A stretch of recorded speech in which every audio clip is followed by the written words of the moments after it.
Hi, I'm Troy Tripanier from Rad Rides. We're standing in front of our 1936 Ford here that we brought for Ross Myers. Adam Banks. I work at Rad Rides. This is Adam's creation. Him and Ross, the owner, decided they wanted to build a 1936 fenderless car, so that was the inspiration of this car. So we built Ross a 1936 Ford back in '07 that won the Riddler. So he's a very patronage of the 36 Ford. So this was a big challenge, doing one. Everybody talked about if they built one with fenderless. So Adam sketched the thing and he built the body, upholstery. But what's cool is there's a lot of scratch built cars, I guess, here and there. This one's scratch built. We did everything but the tires, the transmission, the engine block. So like I always say, we did the door hinges, door handles, steering column. So all the extra parts too we made also. Yeah, and a lot of that is not just to say that we did it. It's a matter of making things work together like they're supposed to and making all those components look like they belong on this car, and not that we just scavenge them from something else or just to say that we made it all. One of the interesting things on this car is the body is built basically with no buck. He had a few radius gauges. You know, a lot of people when they see cars built from bodies from scratch, they see all these wood buck stuff. So this one was done with some radius gauges, which is pretty amazing to see it come together just out in space. And the metal work that he did, and Casey at the shop, is it was really awesome. We brought the car around 4 or 5 times last year in bare steel just to show the workmanship. Yeah, there's a number of changes from an original 36 Ford as far as the body has been changed proportionally to make it look okay with no fenders on it. So the grill's been shortened and laid back. The front end of the car is a little bit shorter in comparison to the front axle. Cabin's been moved back a little bit. The doors are an inch shorter. All those things are changing it to make it look a little bit more proportionally to a 34 Ford, so that when the fenders are off, it looks good instead of like a bumblebee, which is what a 36 kind of looks like with the fenders off originally. As far as driveline's concerned, we had talked about that pretty early in the project. We're not really doing a traditional car, if you want to call it that, but we wanted to make something look like it. It could have been a refined build, maybe from the late 50s, early 60s. And so we used a 57 Ford 312 Y block with a McCullough supercharger. So that was a combination that was available on a 57 Corvette and later passenger cars after that. So a vintage engine, 4R70W Bowler transmission, Winter's quick change rear axle. And another interesting thing on it is it's a torsion bar front and rear. You can talk about that a little bit. So one of the unique things that you don't see when you look at the cars, and we do a lot of the vintage engines this way, is it has like a Cometic laminated head gasket on it, and the entire rest of the engine's rubber O-ring. So the water pump, timing cover, valve covers, oil pan, everything's O-ring, obviously to make it seal better. And also, you got to be able to work on these cars. So we counterbore all the bolts, so you can take the engine apart and put it back together. And most of the edges are beveled, so you can take it apart, put it together, and never touch anything up. So which sounds silly until you get caught in that situation. You're taking the stuff apart and you're not repainting everything. So, and we do a lot of powder coating. There's a lot of powder coated finishes on the car, and it idles at 480. It's super smooth. Because when you see a car like this pull up and your back's turned, you should hear something pulled up, but it should match what you hear. So we really pay a lot of attention to those type of things. So. Yeah, as far as body and paint into things, we get asked a lot what the body color is because it looks a little gray inside, looks green outside. It's Aventurine green by Porsche. There's been a couple of cars in our industry painted this color the past couple of years. We modified the formula just a little bit. The only difference is really moving the medium metallic and changing it all over to fine round metallic. Gives a little bit more glow. Slightly more silver color, but otherwise the formula is the same. Little help from Daryl Hollenbeck at the very beginning, Vintage Color Studio on initial bodywork through First Prime, and then our guys Colby and Warren at the shop did the rest of the sanding on the primer, and Warren painted it, and they wet sanded and polished it at our shop. One of the most, I think, impressive things on a car, especially if you tried to do it, is the top.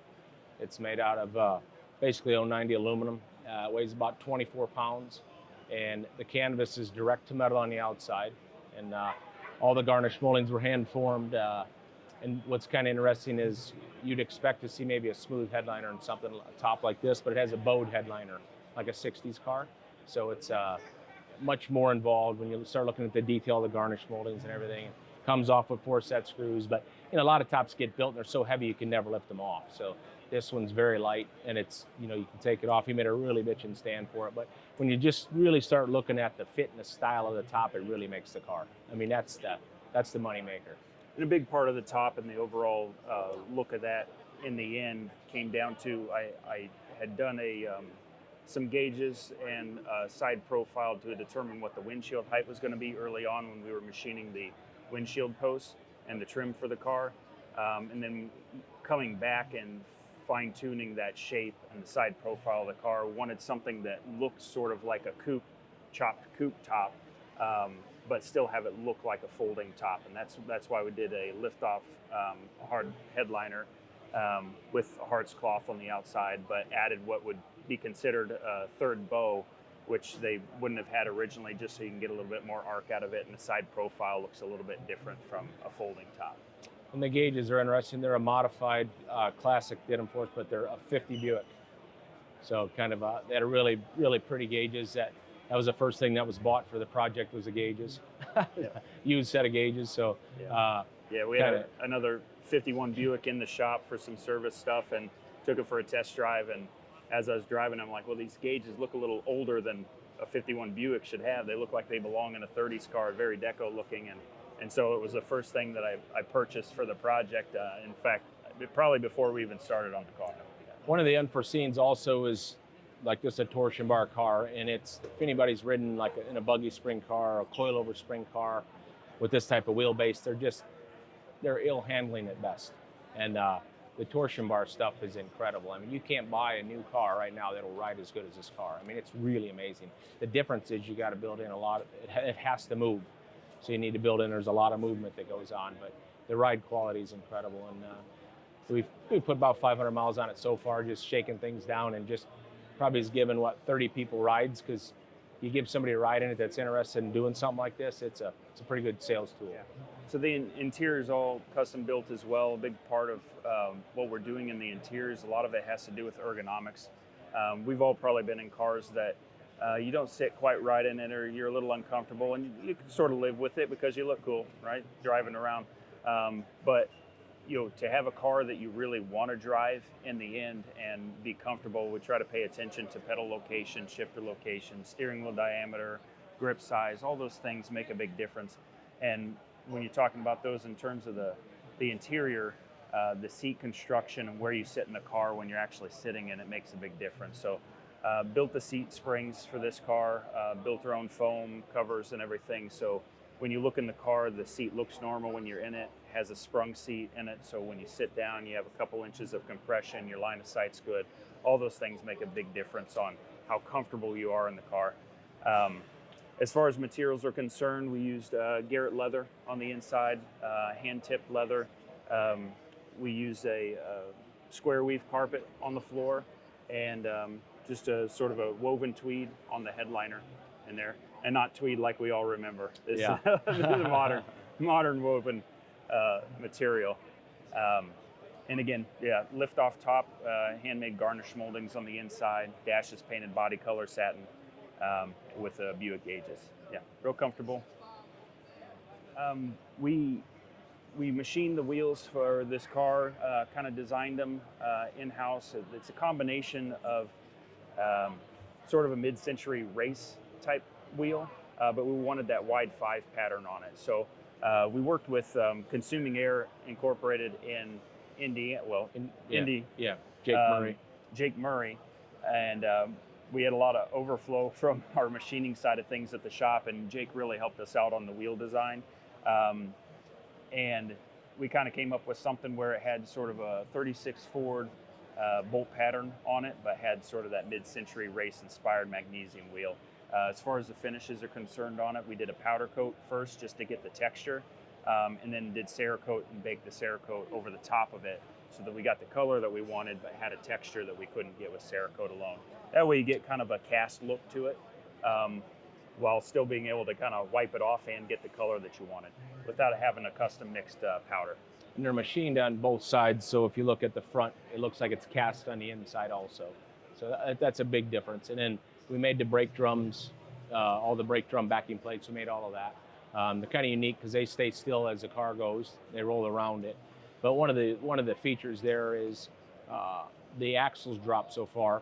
If you look at the backing plate, it's really robust through the bottom. So we drop the steering arm down and it's mounted right to the backing plate.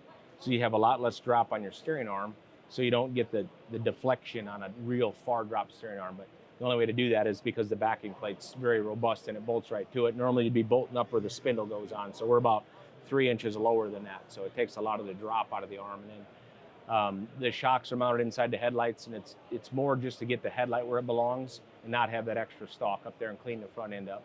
And then the front panhard bar, most cars would have a panhard bar underneath.